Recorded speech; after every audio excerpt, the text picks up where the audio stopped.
Welcome, good evening. On behalf of the commissioners and staff, I would like to welcome you to the September 26th City of Roseville Public Utilities Commission meeting.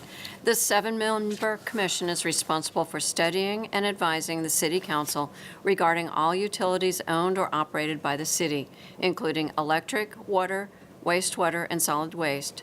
The Public Utilities Commission advises the City Council regarding planning, rates, public information, cable television franchises, and other matters relating to such enterprises, and may also hear citizen complaints as to the operation or rates. The Public Utilities Commission also advises the City Council regarding the activities of such joint powers agencies as the city may be a member of or which relate to such utility enterprises. At this time, I'd like to ask everyone to put your electronic devices on silent. Pam, could you please call the roll? Commissioner Bilski? Here. Commissioner DeLacy? Here. Commissioner DeMarkey? Here. Commissioner Knox? Here. Commissioner Maish? Here. Commissioner Springer has an excused absence, and Chair Webb. Here. Would you call the Pledge of Allegiance for us tonight?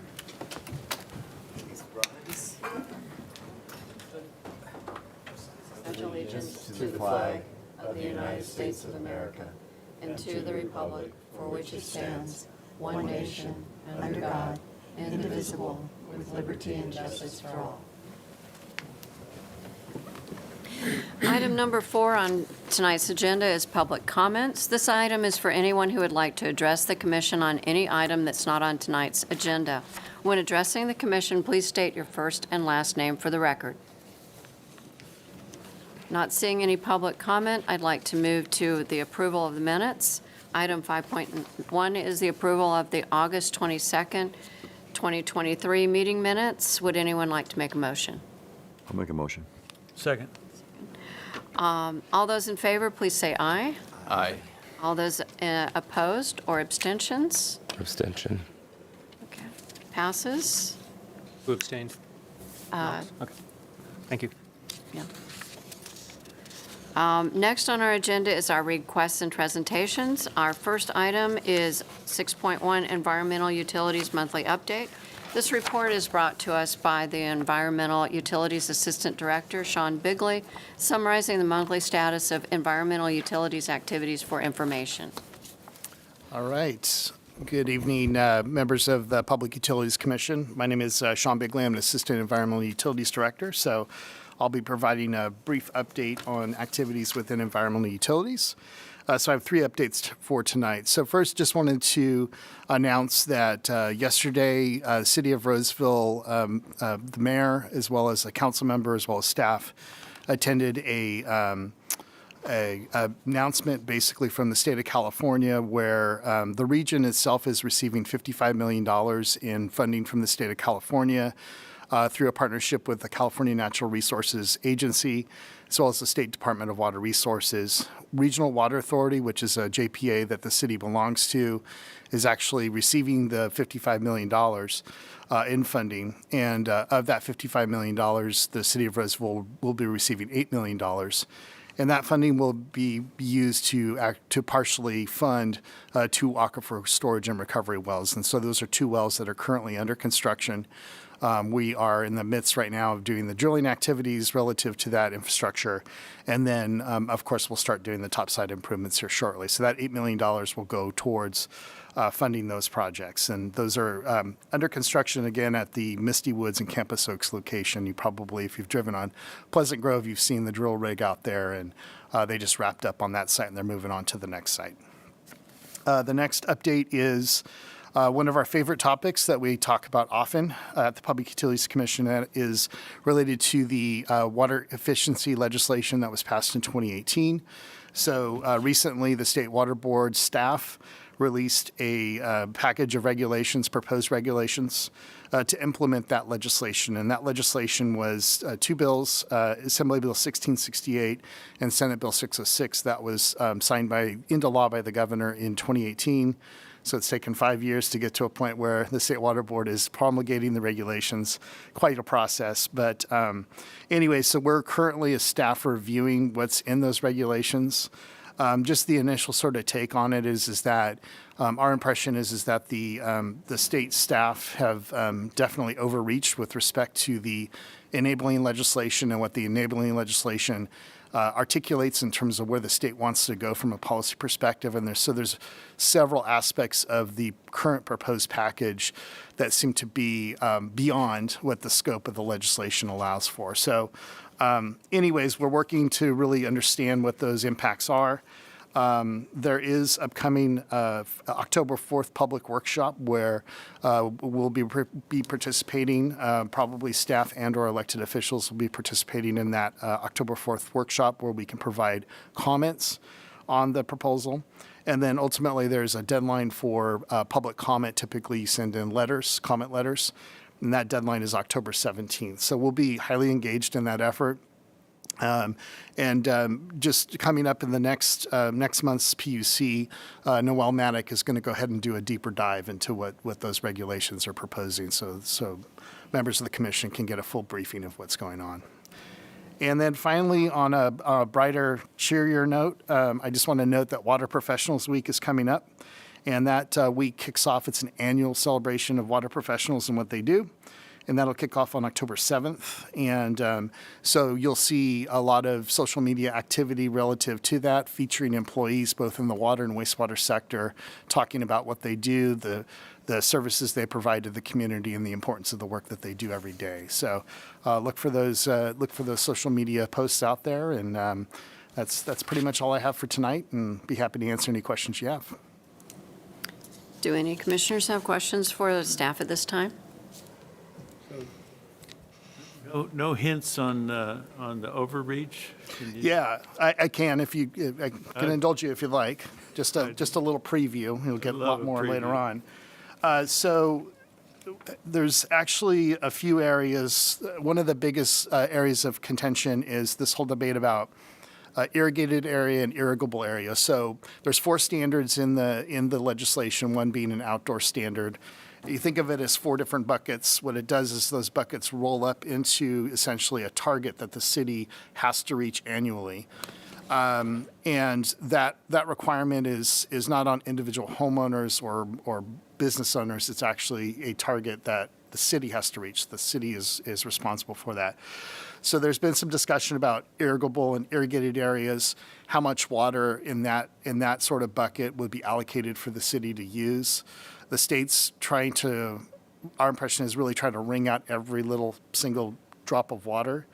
When the legislation was developed, the whole idea was, and what was negotiated was that there would be some flexibility, right? That the agency had some discretion in terms of meeting those targets. And what we're finding is by excluding certain non-irrigable areas or irrigable areas, essentially it's reducing the amount that ultimately we would have to work with respect to outdoor irrigation. As you all know, outdoor irrigation is the majority water usage within our area for a variety of reasons. Our climate is hot, et cetera.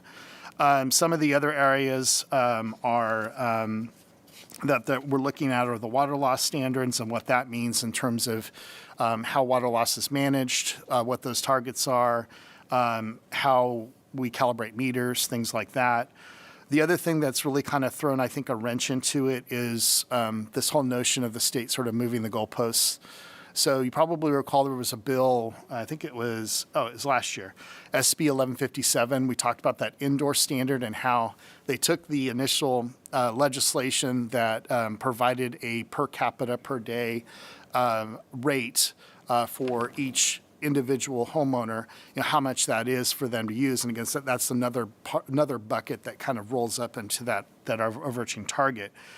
So because SB 1157 in 2022 passed, it ratcheted down the indoor standard that they're going to do this sort of big math calculation on. So it's pretty drastic. So currently we were looking at a 55 gallon per person per day standard.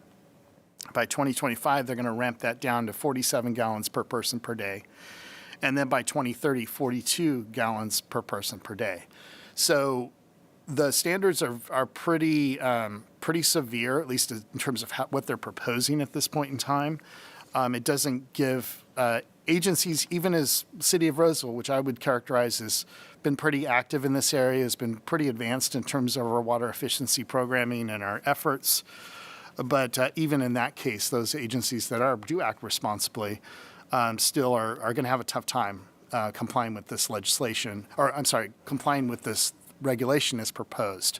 So this is our opportunity to express that to the State Water Board and hope that they see that what's being proposed by staff is that, in fact, an overreach, and that hopefully they understand and see that they need to have regulations that are reasonable for us to be able to reasonably meet versus putting something in place that's going to be impossible to meet. So if I might comment.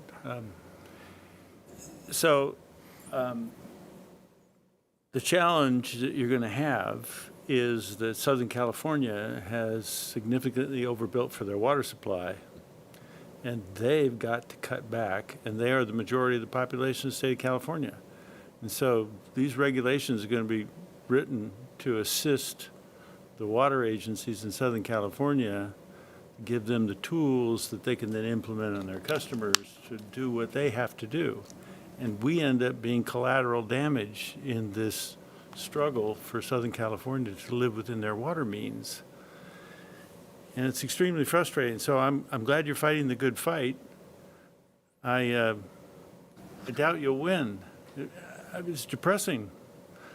And I don't know what that means, because our community is built on a different standard. We have an adequate water supply for everyone who lives here, and these sorts of measures are not necessary in order to have water security. Mm-hmm. They are necessary for Southern California to have water security, but coming up with a 2-layer plan is probably not feasible. It is unfortunate. Yeah. And you know, it's one of those things where we also look at it with respect to how you do responsible water management and water efficiency, water conservation. Use water conservation during dry or drought periods is to basically deal with a lack of water in the system. Water efficiency is it's a worthwhile investment, but it's not the be-all, end-all, right? It's not going to get us to the whole notion of water security. There's a lot more to it, and it's also a very local situation, right, that needs to be dealt with locally, to your point, Einar. Yeah, we have a built community based upon having an adequate water supply. Yeah. So we have densities and we have landscapes that are probably incompatible with the new regulations. And I don't know what we should do about that. Well, we'll keep fighting as much as we can. Yeah, I mean, maybe, I don't know, tell them thanks for your opinion. Comments or question for Sean? Yeah. So, in one of my many past lives doing legs and regs, I saw enough sneaker bills that got through that would exempt a particular entity or public body or city. Would that be a possibility to get a bill through that would exempt the city of Roseville or work with other cities in our area that are in a similar situation and just, are exemptions even a possibility?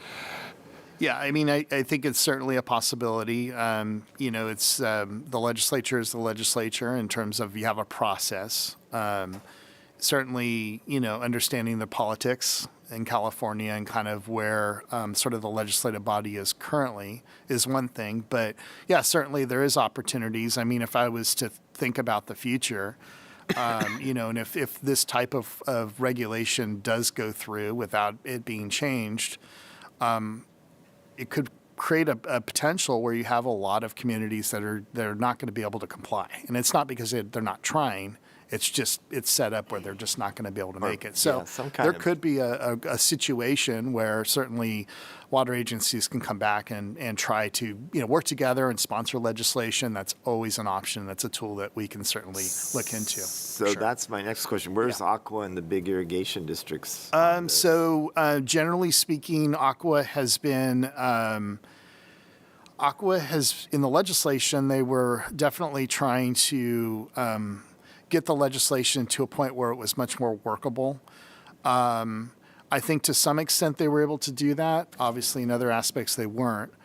Part of the problem, as an example, this SB 1157 situation is that they went through all this effort to pass this big water efficiency package, but then even before agencies were even allowed to try to even implement that legislation, we already had other measures a couple years later trying to move that goalpost out. So it's been pretty difficult, but Aqua and CMUA and some of the other organizations have been very active and really trying to make sure they're educating their membership, trying to especially get their membership to show up, the State Water Board, express the local impacts of what this could mean, things like that. So they've been very, very active, and I would say they've done as good of a job as they can, with respect to trying to move this forward.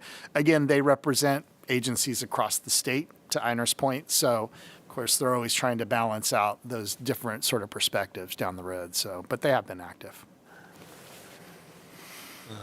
Any other questions or comments? Is there anyone from the public who would like to come forward and address the commission on this item? Not seeing any public comment. Thank you for your report, Brian. Our next item on our agenda is our Roseville Electric Utility, Environmental Utilities Wastewater Overview. Tonight is being presented by Brian Buchanan. Sorry, Sean, I got off script. With an overview of the wastewater utility operations for information. Welcome. Thank you.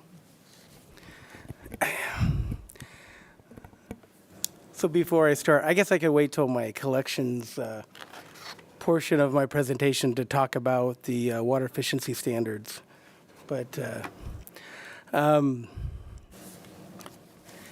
so I'll start with, the city of Roseville, I always add this first slide because, this picture was an aerial of the Dry Creek wastewater treatment plant in the early 70s.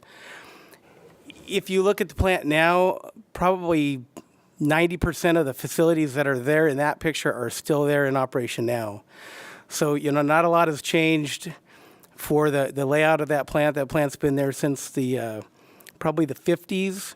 It's been a pond plant, what we call a pond plant. But yeah, that's a great testament to the longevity of the Dry Creek wastewater treatment plant. So the wastewater utility, it's got 4 or 5 main parts. I put compliance there in the middle because they oversee all parts of the wastewater utility.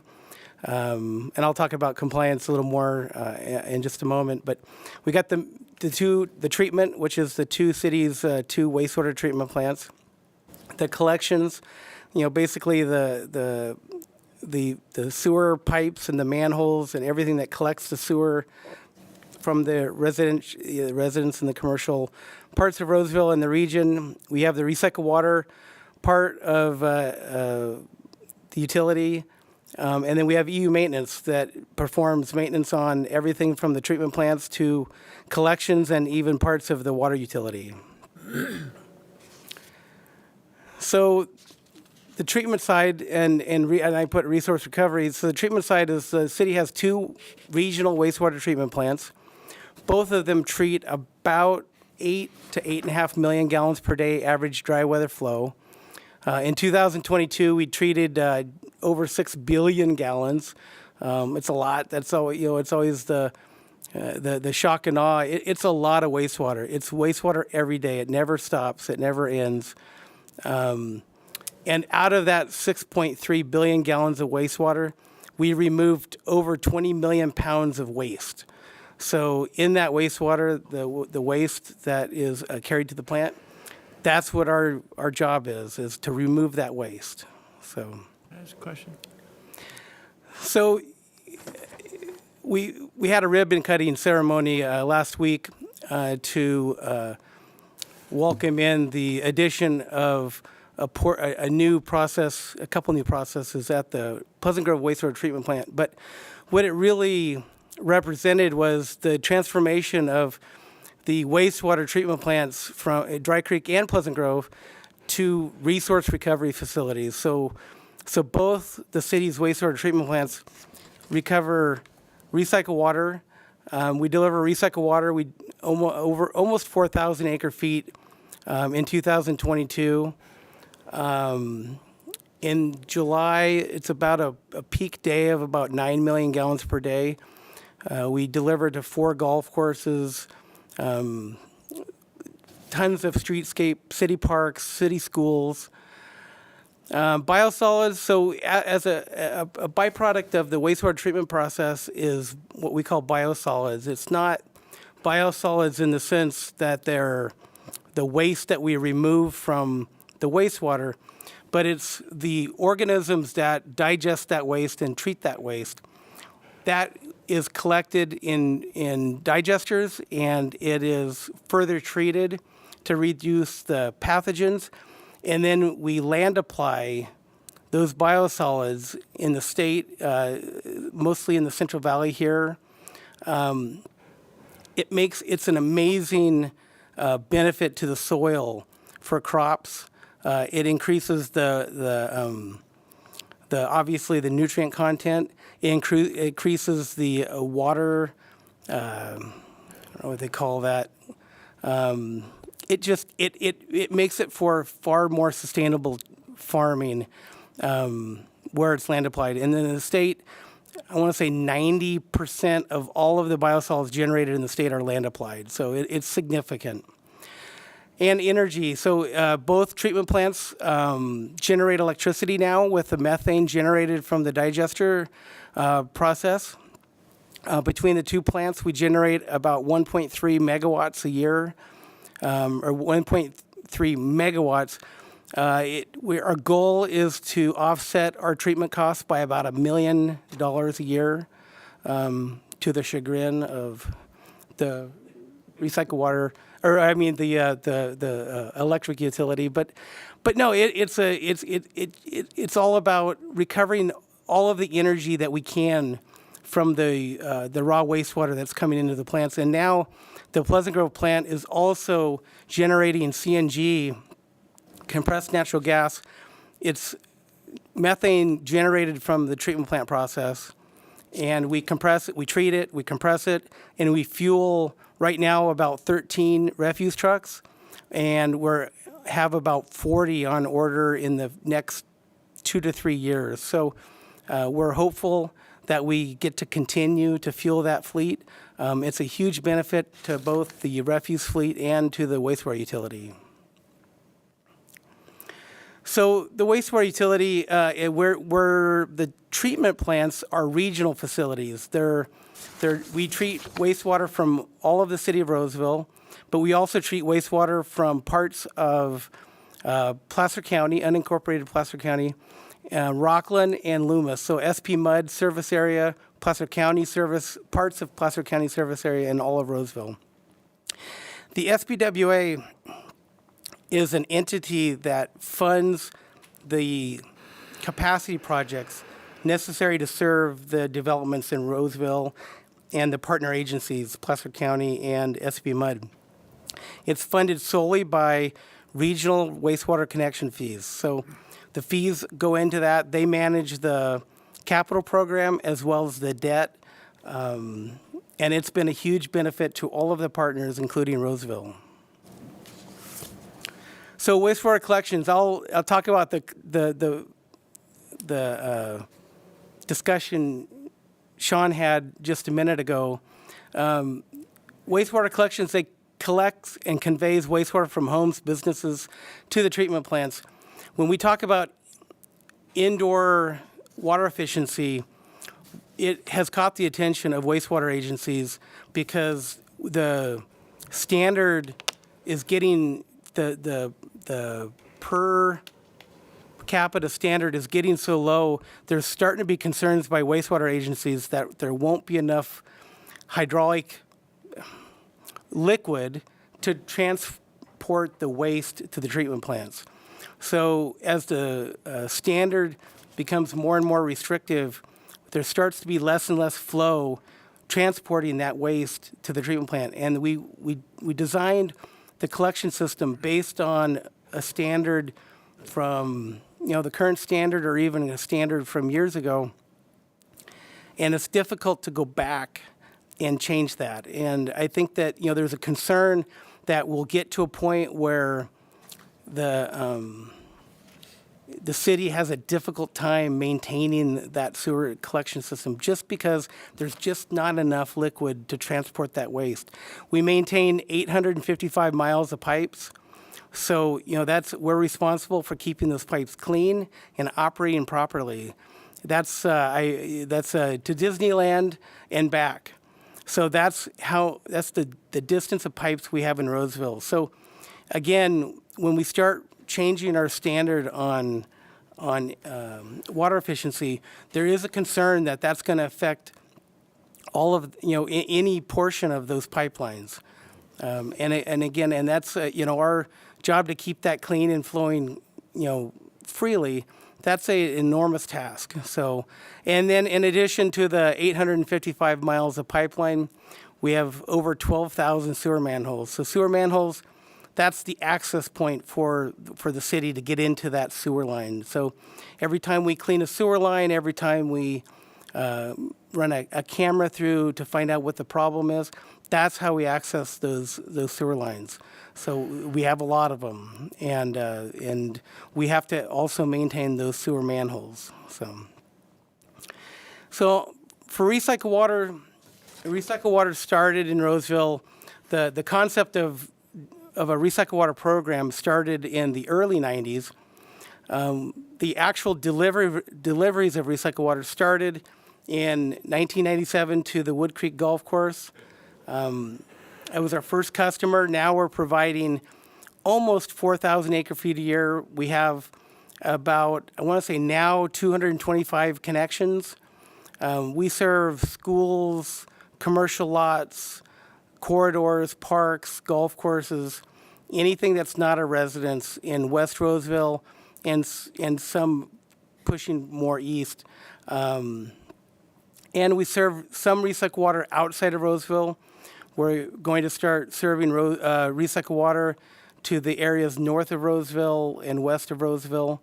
But again, we're serving Roseville's needs as well as some of our regional partner needs. Within the wastewater utility, we have a maintenance group. The maintenance group maintains not only the two wastewater treatment plants, but also they have 20 off-site lift stations. Some of these lift stations are small neighborhood lift stations. Some of them are becoming larger. Out in West Roseville, starting to have a few larger lift stations because of the geography, how it flows to the west. We also maintain, the same group maintains all of the groundwater well sites, all of the ASR wells.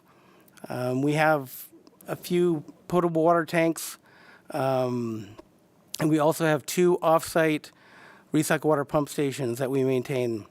The group maintains 4,900 assets. It's difficult to explain what an asset is, but in the sense of facilities, this group maintains an enormous number of facilities, both at the big treatment plants, including the water plant, but also all these off-site facilities. So when there's an emergency, they respond. They're on call to respond. So compliance.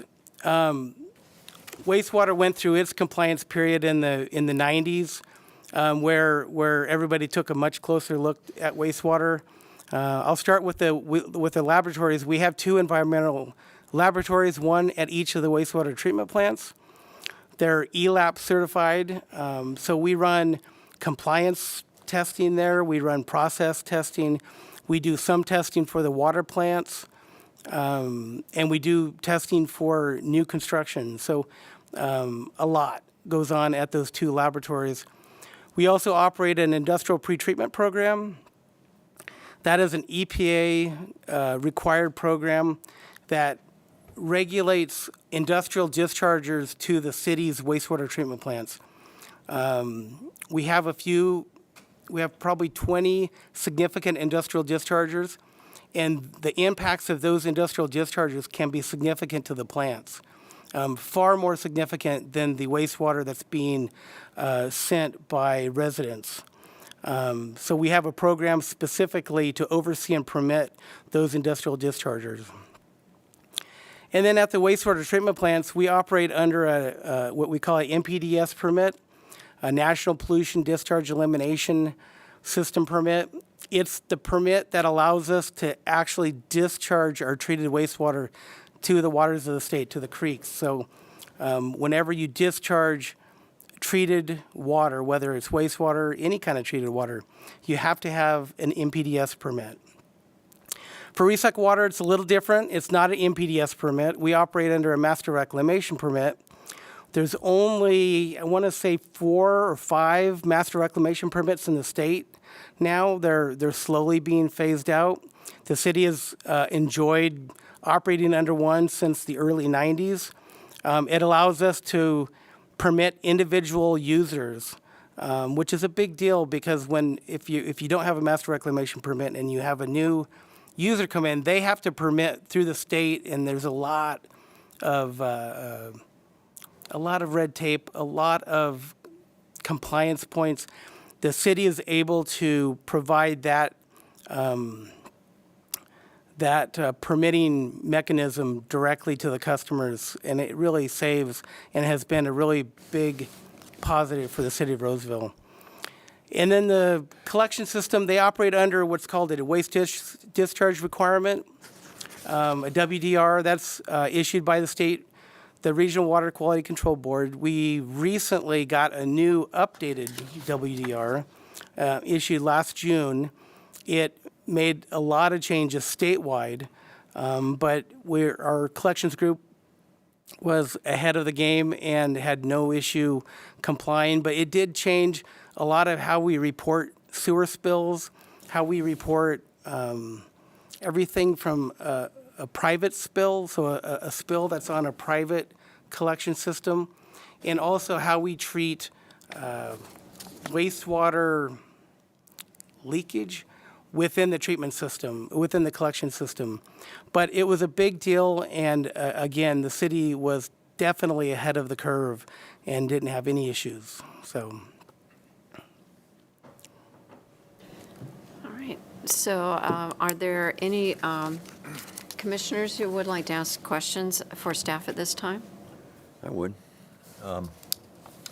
When you talked about the trucks that are being purchased to burn, you call it renewable natural gas. It's really not natural gas. It's methane, but Methane. it doesn't fall in the natural gas category. So that when the time comes that the state, well, they already have mandated we get rid of natural gas, these will not be affected. Because it's not natural gas. It's generated from bio cells. I do think they're going to be affected. So a big effort over the last few years with the Advanced Clean Fleets Initiative. So when we first did the energy recovery project to produce the compressed natural gas from the plants,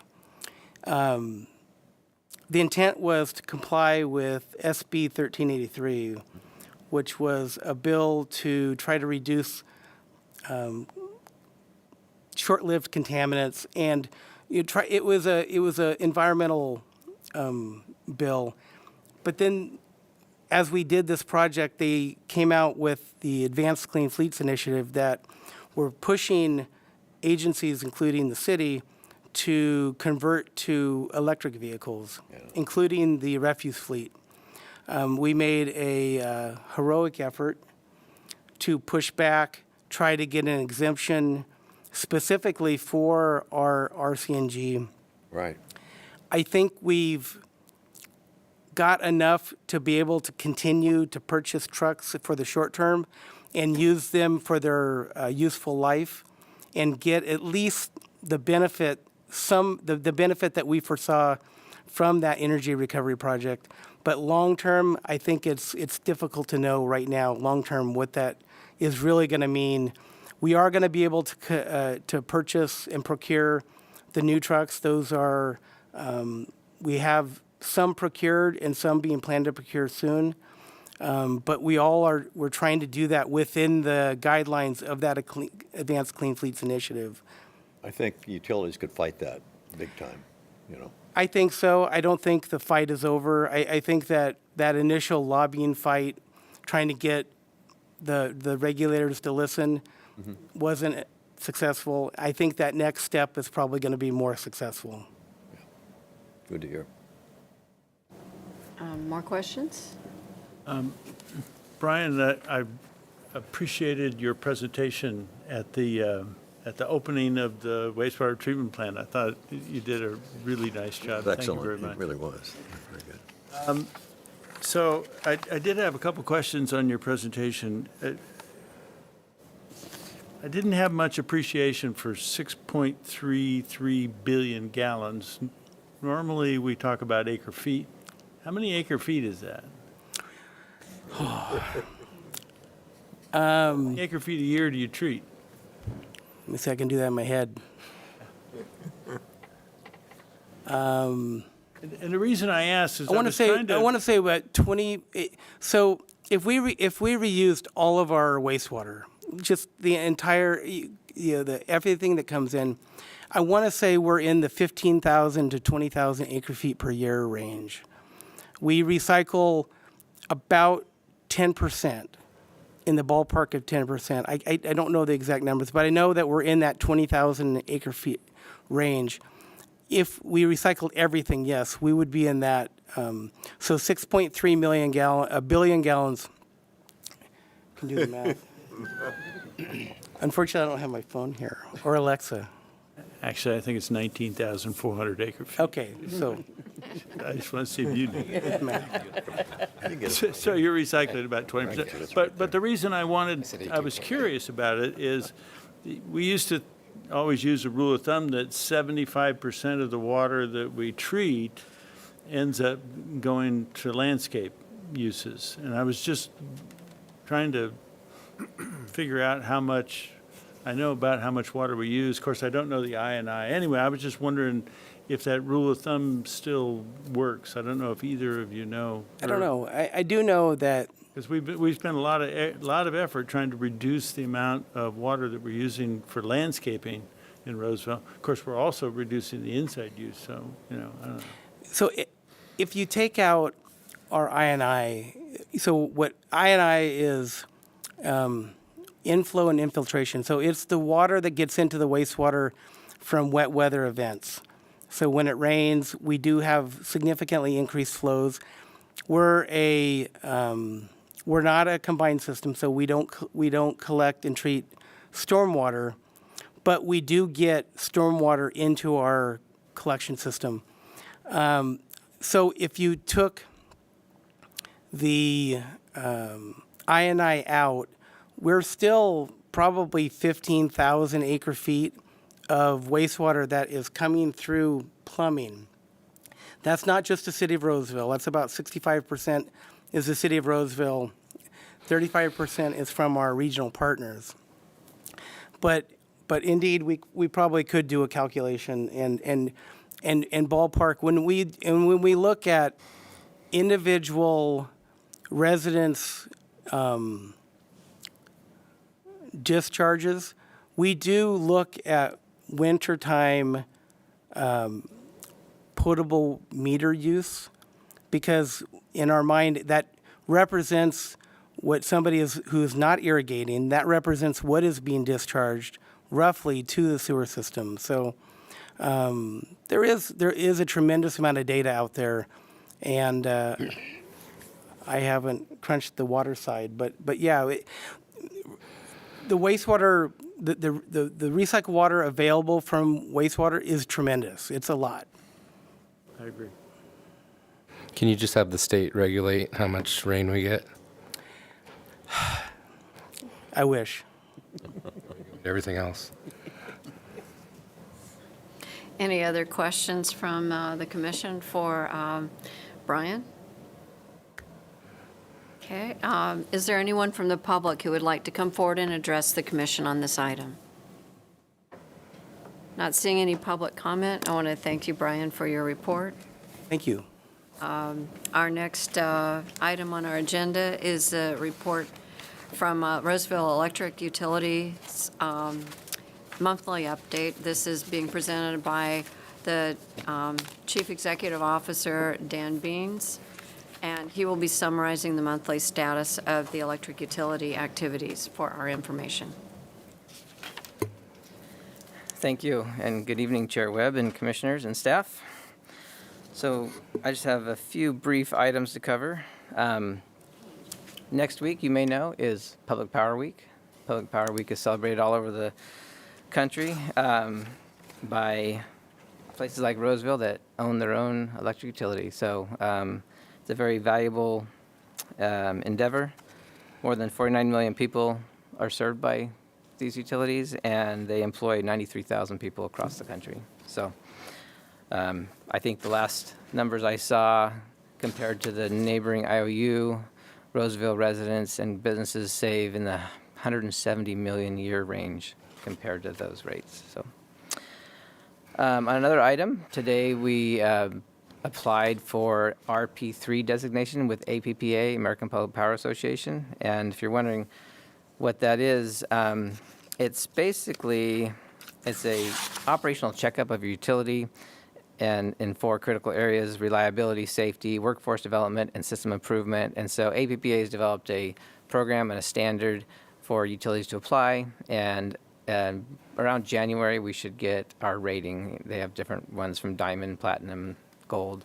So we'll see how we do. We've been rated in the past, but hadn't been recently, so we're back in it. It might be because I'm on the APPA board, and I think it's a good thing to do for staff, and it just helps us communicate with our customers and evaluate ourselves, make sure we're covering all the bases. So another item is the RFP for the tenant improvements of our Grant Street headquarters is on the street. I believe the bids will be in next week, so that'll be to complete the 3rd and 4th floors. So hopefully that all goes well, and we'll be able to, within, 12 plus months, we can get in and get the rest of our people into that building. So on the advanced clean fleets, I just wanted to add this. We were successful with CMUA to get a bill onto the governor's desk, AB 1594. The mayor signed a support letter. We'll see if he signs it. It basically allows a little easier to use the exemptions that CARB wrote in some exemptions in the rule, but they basically were very prescriptive and were not helpful, like telling us how long we had to keep a vehicle, telling us how many hours a vehicle is used, and them basically determining when we couldn't use a diesel vehicle. So this will provide a better method to hopefully have us have some say and some sanity into this process to make sure that we can keep the lights on. And that is all my items for today. So thank you. Any questions? Do any commissioners have questions for staff at this time? I have a question. How are we doing on transformers? That's a good question. It was silent on that, huh? That's the first. It's been a while. All right, I don't want to wreck it. So Oh, wait, we are, we are down to our last couple dozen of the 75 kVAs, which is our building block for subdivisions. So we are hanging on to those. We're not able to put those out. We believe within the next few weeks, and I hope like 2 to 4 weeks, I'm hoping, we might actually get another couple dozen, maybe more. There's also several more that are possibly starting pre-production. This guy next to me knows more details. Anyway, there is some hope in the short run. So right now we've been meeting with the developers. We've put out another letter, an update, and it looks like very soon we'll have a little bit of reprieve, but that's going to carry over a certain amount of time. If you drive through, West Roseville, the amount of growth out there is crazy. So this is maybe a temporary relief coming soon. Yeah. So we are not going to stop. We're going to keep on the gas pedal, keep Yeah. And just to comment, the reason I ask this because we've got folks who haven't been hearing this story for a while in our audience. There's a nationwide shortage of transformers to be used in everything from repair, replace. Something's been taken out by a hurricane. And so this is something that affects us in Roseville because our electric utility cares about having the power be on for everyone who's already connected. So there's only so many they can deploy to the new builds. They have to keep a reserve so that if one of our transformers in East Roseville, West Roseville goes out, they've got a immediate repair. Yeah. And as a country, we really need to onshore steel manufacturing, other manufacturing, raw materials. We need to stop farming everything out to China and other places. We are building an economy, but we're not controlling the supply chain. And yeah.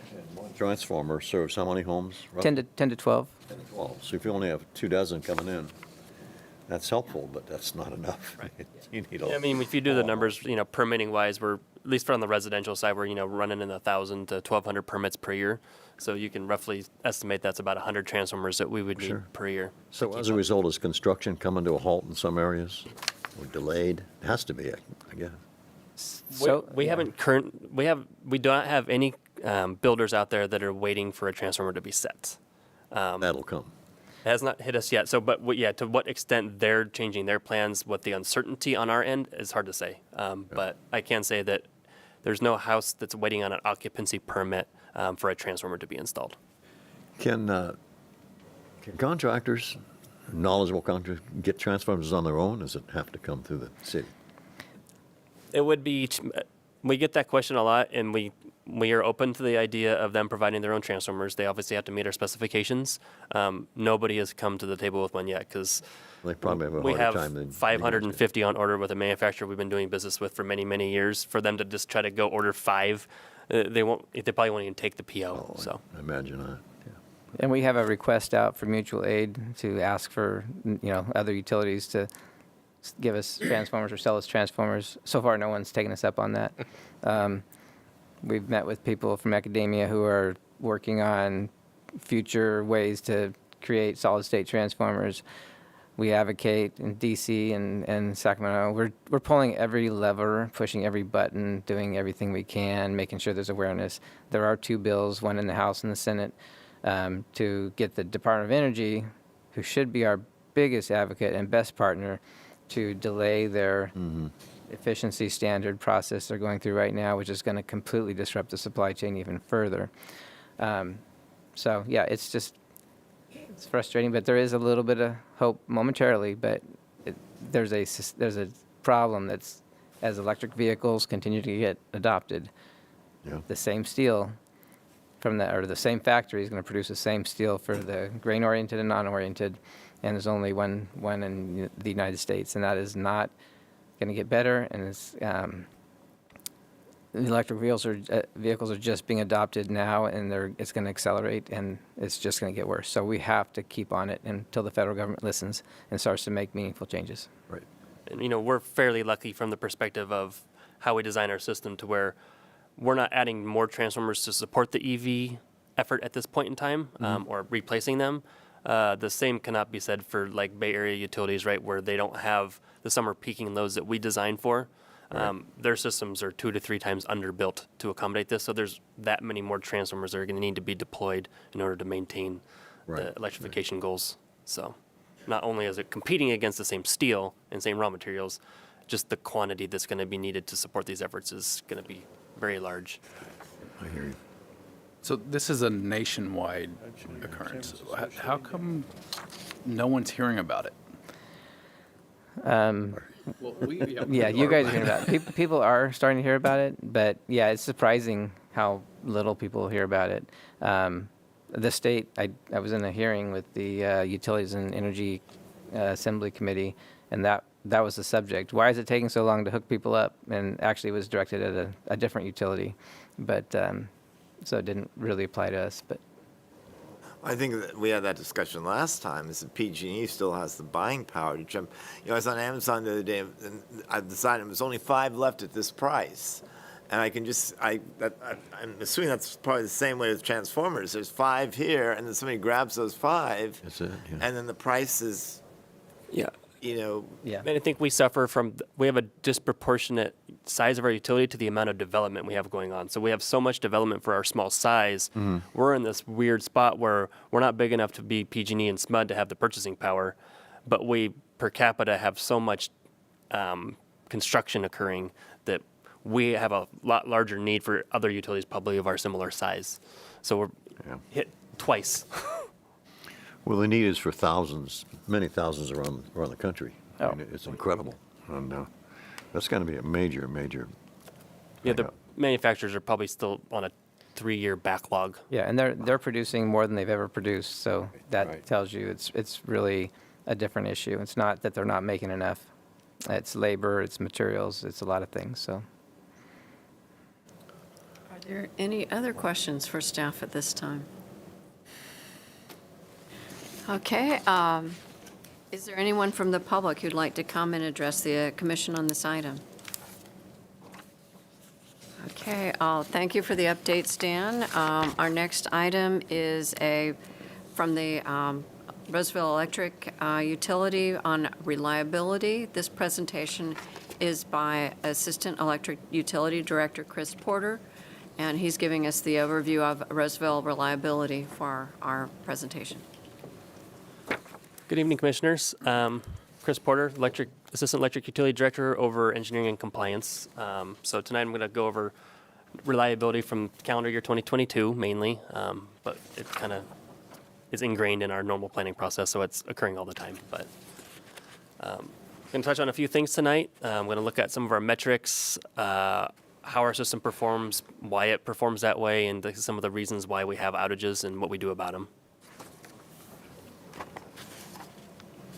All right, so what does reliability mean? It's basically the ability of the power system to withstand various conditions while continuing to deliver safe and consistent electric service to our customers. And so when we talk about performance indices, there's 2 main indices that we rate ourselves on, that are industry standards. That's how often we have outages and how long those outages are. And we'll get into some more detail on the next slides on those. So when we talk about outage frequency, if you've recalled this presentation from previous years, I've actually inverted all the numbers to make them a little more understandable. Instead of giving you a fraction of a number as to what these mean, now these numbers up here represent how often or how many years it takes between our customers to experience an outage. So in this case, the bigger the number, the better. So as you can see, like in 2020, our customers were experiencing outages once every 11 years. And then if you look at 2022, we're down to once every 3.5 years. And we'll get into some more detail as to what occurred in 2022 as to why those numbers have dropped. And the other major indice is how long outages last once we have them. So the average outage time last year for all of our customers that experienced outages was 37.5 minutes. And as you see, we compare quite favorably to Reading and SMUD on this. So when we talk about 2022, this pie chart depicts all outage minutes and what their causes were. And as you can see, 70% of all outage minutes were due to vehicle versus our equipment. And then we'll get into what that looks like and why that's such a problem for us.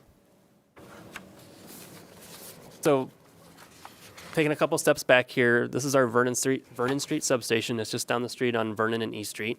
Built in 1967, it went over a major overhaul in about 1985. It serves just under 5,000 customers, and it has a radial connection, so the lines coming into the substation that supply the power to the transformer, there's only one line that comes in. And we'll get into it later, but this is our only substation that's in this configuration. The rest of our substations have multiple lines. So back in August 2022, you can see we had a car hit our pole. That's at Vernon and about 6th Street. There's about 10 spans of 60 kV overhead line that connects that Vernon Street substation to the rest of our system. This occurred on a 102-degree day in the middle of the day, and peak demand that day was over 300 megawatts. And for reference, our all-time peak is about 373 megawatts. So it was quite heavily loaded day. That one car that took out that one pole, it took us almost 7 hours to restore all of our customers to power. And here's just a couple more pictures from calendar 2022 of cars versus poles. These cause the majority of our outage minutes when we talk about vehicle versus equipment. A lot less detrimental if a car hits a single transformer, because usually a transformer only feeds a handful of customers, whereas these poles, if they're on our 12 kV mainline circuits, we're talking 1,000 customers. So back to Vernon Street. Like I said, it went over its last major upgrade back in 1985. About a year and a half ago now, I would say. The house next door to the substation went up for sale. We acquired that property. And then now in our 5-year capital plan, we have plans to expand the substation on the existing site into this site that will give us a lot more ability to design a substation that's able to withstand a car hitting a pole. So in the future, a car hits a pole there, we don't lose the whole substation. The substation doesn't even notice. Okay, so what do we do to mitigate outages in general? We do a lot of maintenance and inspections. We have a budget for replacing the 12 kV underground cable before it fails. So we do a lot of trending of our failures and look for areas in town where the cable failures are most likely to happen. We look at the data manufacturer of the cable, the manufacturer of the cable, and we try to predict and replace some of that cable before it fails. The other purpose that money is used for is a lot of our older 12 kV underground system has one cable per conduit. And so if we have a single cable fault, we use those funds to replace the other 2 cables because they're the same age, same everything. The likelihood that they'll fail in the near future is pretty high. So we use this money to proactively replace those cables before they fail. Like I said, we do a lot of inspections of all of our equipment. It gets touched once every 5 years. So we do visual inspections on everything to make sure it's in working order. We are very proactive with tree trimming. We don't let trees get anywhere near our lines, which is a lot of the problems for outages. And we do a comprehensive summer preparedness plan to make sure that we're all on the same page and have everything lined up to deal with the very hot days in the middle of summer when when the demand is at its highest. So really the biggest factor for the success we have and the low outage minutes and the low outage occurrences is our underground methodology. 85% of our system's underground. All new distribution extensions are all underground. Obviously, much less risk to failure due to weather, which is a lot of the causes of the major outages. Like I talked earlier about EVs, we do design our system with a lot more capacity than other people might design their system. We don't just build it to just serve what we need to today. So there's a lot of additional capacity in our system, which is great for outages because then we have the flexibility to move loads around. And along with that, unless we're talking about the transformer that feeds your house that fails, anything out on the system, for the most part, we can isolate and switch around and put everybody back into service before that repair is taking place. So we have a very looped system. We have a lot of internal connections on our distribution system that allows us to isolate problems and work around them. Again, back to Vernon Street Substation, all of our substations except for that one is networked. There's a redundant feed into all of them. And with the acquisition of that property next door, we'll be able to expand the substation to give us enough room to do that same type of design at Vernon Street. And one of the things that you might not always think of when it comes to reliable design is these next two are kind of one and the same. We have a lot of local internal generation. So we have REP, RPP2, and currently the state of California's peakers sit at REP. So if you add all those assets up, you're talking we're at like 265 megawatts of our 375 megawatt peak demand. That protects us against a lot of the stuff that occurs on the external system. So if you have a resource that we're trying to use to supply our load in the Pacific Northwest, and you, like we did 2 years ago, you lose 3 of the 400 or 500 kV lines coming from Oregon, we're shielded from the loss of that equipment because we're using our internal generation to supply our resource portfolio and not relying as much on the external stuff that has a lot, factors that we can't control. And so along with that is our well-resourced power supply stack, which, we have enough supply, and we'll get into it on an upcoming slide on to meet our demand and then some to account for any of these events in the external system. So when we talk about what advantages the underground system has for us, this is probably a pretty good depiction of that. If you remember, last December and then early January, we had some heavy windstorms that came through. During these outages, I took snapshots of our outage management screen in SMUDS, and as you can see, during the first one, which wasn't as severe, the December storm, this was, I think, the next day. We had 5 customers still out the next morning, and SMUD still had 136,000 customers out of their, I think, roughly 600,000 customers out. And then the January 8th storm was even worse. During the peak of that outage, basically half of SMUD's customers were out of power. That 316, I think, for us was the next day. I think the most we had at any point in time during that storm was about 1,200 customers out. And so you can see percentage-wise, very small number of our customers were impacted by these heavy windstorms, mainly due to our underground system. So I talked about the importance of our internal generation. Along with that comes a lot of the maintenance efforts that we undertake annually at the REP. Here's just some pictures from this most recent outage. Go back a slide. Yeah, there we go. So this is a couple pictures of some of the major work that we undertook this last time. We had some cracking on, this is the outlet casing on one of the combustion turbines. There was some major repair work that needed to be done because there was cracking beyond its tolerable limits. But we get in there annually and do a significant amount of work, usually down for about a month in the spring to do preventative maintenance at REP. Next. Okay, so here's just a quick slide that shows the blue bar is how much resources we have available to us, and then the red solid line is the depiction of our load forecast for those months. So you can see how far the blue bar is above that red line. The dashed line is what we call our planning reserve margin. So we plan for 15% over our load to make sure we can cover that. And I left the dollars on here. The dollars, I'm not sure what units they're in. Do you know what units they're in? Megawatt hour, so that'd be. Okay. So you can see the value and how tight the system is in the summer months just based on the cost of that supply for those months. But we're very proactive in making sure we're well-resourced to make sure we can sufficiently cover our load. And then lastly, our quick response time, we have a lot of skilled employees. A combination of our newer outage communication system, or OCS, and our SCADA system gives us pretty immediate response to any time a customer has a power outage. When those occur, we don't staff our dispatch 24 hours, but they get paged out immediately, and so does the first responders. So the troubleshooters, they also start rolling immediately when outages come in. So we don't have to wait for somebody to show up to tell them what to do. They're already on their way to the problem. And so for 2022, our average response time to outages was 28 minutes.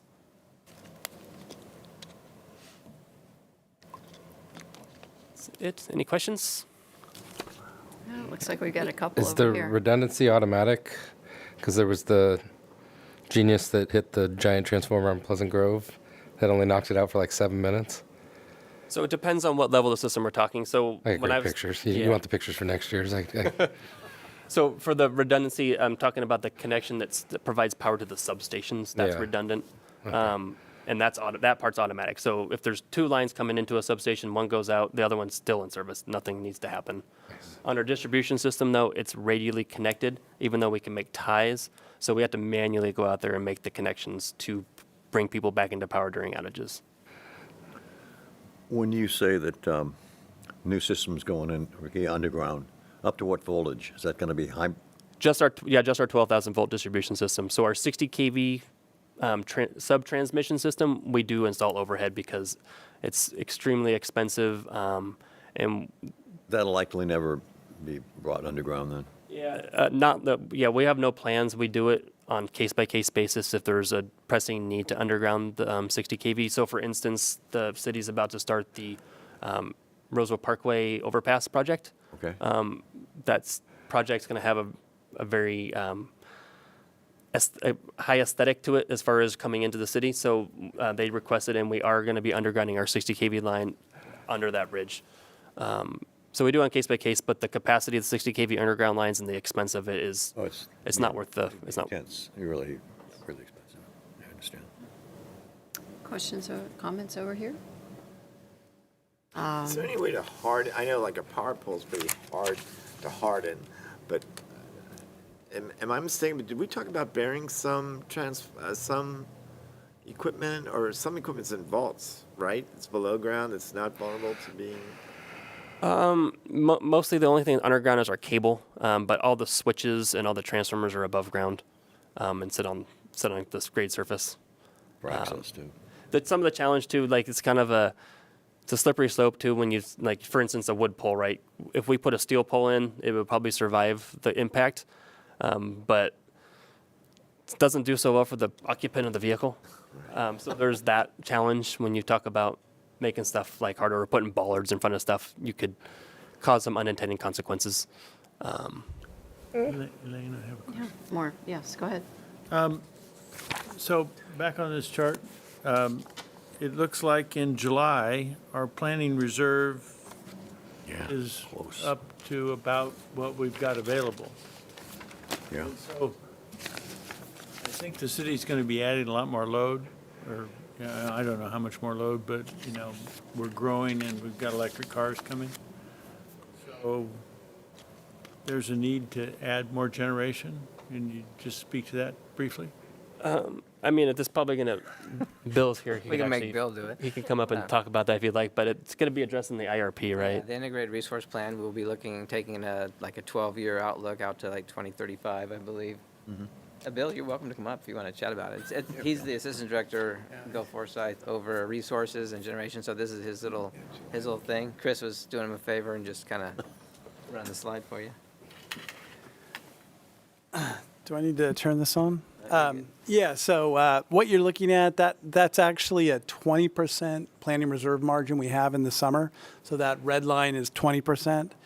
From May to September, that's what we plan for, is 20%. The industry standard's about 15%. So we have a little extra capacity.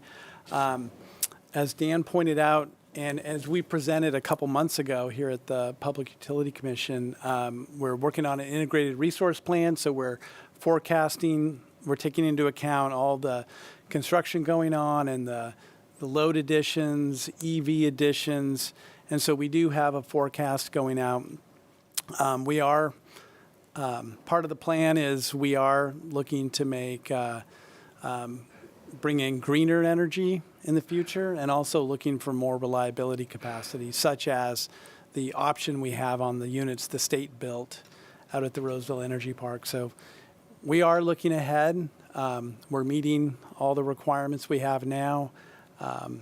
And we plan to a little higher standard in the summer. And those prices up there are dollars per kilowatt month. Oh. So That's why I didn't answer. I saw Chris. You got to make it up. So, Which is a capacity cost, right? yeah, because this chart you're looking at is capacity. And you can bring in outside power too if you needed to. You have resources. Yeah, the stuff we rely upon to meet our peak load is stuff that we either directly operate and own ourselves, or we have contracts to ensure that energy comes to us. Right. More questions? I have a reliability comment. After more than 20 years in Roseville, I've had one outage. Wow. No, seriously, that's fantastic. So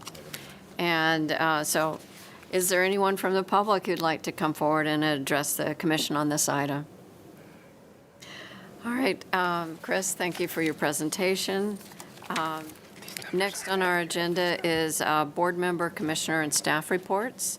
Are there any reports from staff?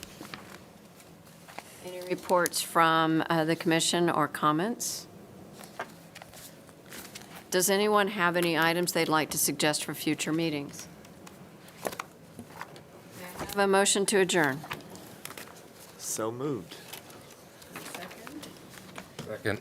All those in favor? Aye. All opposed? We are adjourned.